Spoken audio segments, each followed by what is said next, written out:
integrated, enterprise that's the International Space Station.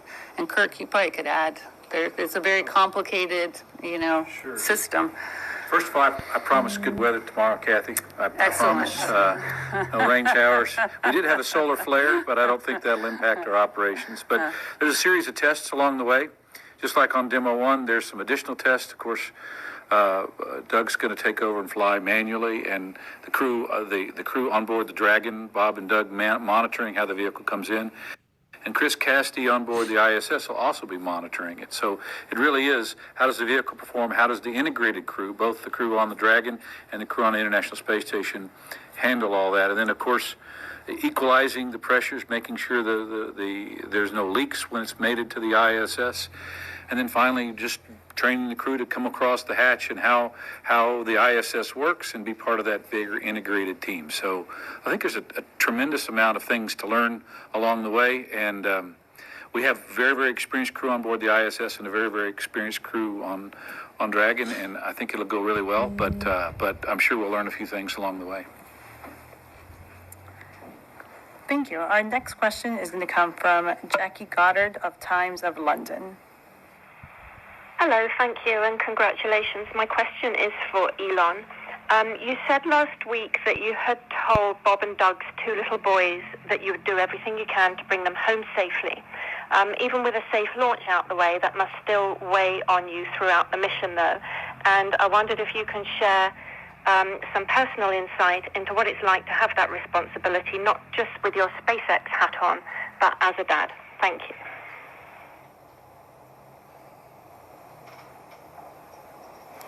Well, it really hit home, when you meet somebody's kids and the vehicle that you're responsible for, their life's at stake. It really hits home.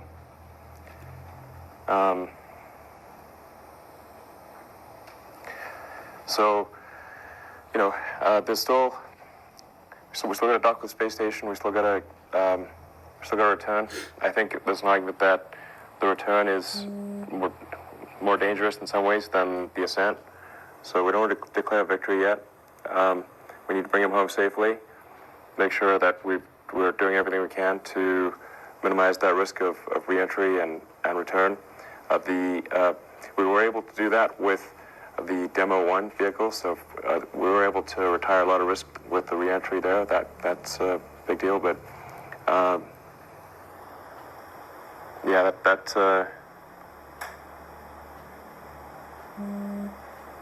anyway, get it choked up here. So it really this. I'm getting choked up. Sorry, I'm not sure I can answer the question any more than that, except we're going to do everything we can to make sure he gets home safely. Our next question comes from Marina Corinne. Hi, everyone. Marina Corinne with The Atlantic. Congratulations on the launch.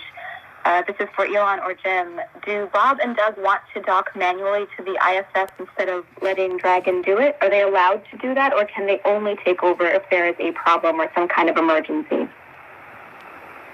The plan is for automatic rendezvous and docking. That's the plan. Of course, if they needed to do something manually, they could. But we're planning to test automatic rendezvous and docking. I just want to reiterate something that Elon talked about. There is no doubt that Bob and Doug are on Elon's mind all the time. But that is not just on his mind. He has made that throughout the culture at SpaceX. And we did an assessment of the culture at SpaceX, and it came back extremely strong. And it is on the mind. Bob and Doug are on the minds of everybody, all the way down to the line worker and all the way to the top. Everybody at SpaceX knows what is at stake here. And I will tell you, I was very